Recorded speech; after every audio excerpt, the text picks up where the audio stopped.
జనరల్‌గా పాప్‌కార్న్ అంటే చిన్న, పెద్ద తేడా లేకుండా అందరూ ఇష్టంగా తీసుకుంటూ ఉంటారు. ఏ థియేటర్‌కి వెళ్ళినప్పుడైతే ఇంకా ఖచ్చితంగా అందరి చేతిలో పెద్ద పెద్ద పాప్‌కార్న్ ఉండాల్సిందే. అవును. అయితే ఈ పాప్‌కార్న్ మంచిదేనా? పాప్‌కార్న్ చూసినట్టయితే యూజువల్‌గా అది క్యాలరీస్ అనేది తక్కువ ఉంటది. ఇంకా అది కార్న్ కర్నల్స్‌తోని చేస్తారు కాబట్టి అది ఫైబర్ కూడా ఎక్కువ ఉంటది దాంట్లో. కానీ ఇవి బెనిఫిట్స్ ఏవైతే ఉన్నాయో మనకి హ్మ్. ఒక వరకు ఉంటాయి. ఇప్పుడు నెగెటివ్ బెనిఫిట్ హెల్త్ ప్రాబ్లమ్స్ అని చూస్తే దీనికి ఏమవుతదంటే, ఇప్పుడు మైక్రోవేవ్ బ్యాగ్స్ ఏవైతే ఉంటాయో పాప్‌కార్న్ చేయడానికి యూజ్ చేస్తారు కదా! హ్మ్. దాంట్లో పర్‌ఫ్లోరో ఆక్టనోయిక్ యాసిడ్ అనేది ఒకటి ఉంటదనమాట. హ్మ్. అది ఏమవుతదంటే పాప్‌కార్న్ కుక్ చేస్తున్నప్పుడు దాంట్లోకొచ్చేస్తది. ఓహ్! అది కెమికల్. అది మొత్తం డిస్టర్బ్ చేస్తది మన స్టమక్‌లోకి వెళ్ళిన తర్వాత. హ్మ్.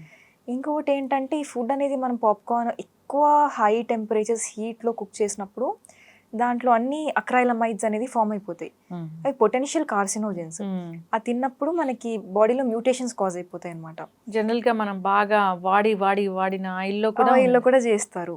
అట్లా చేసినప్పుడు కూడా ట్రాన్స్ ఫ్యాట్స్ ఉంటాయి కాబట్టి మనకి డెఫినిట్‌గా బ్యాడ్ కొలెస్ట్రాల్, హ్మ్. ట్రైగ్లిజరైడ్స్ ఇవన్నీ వచ్చేస్తుంటాయి.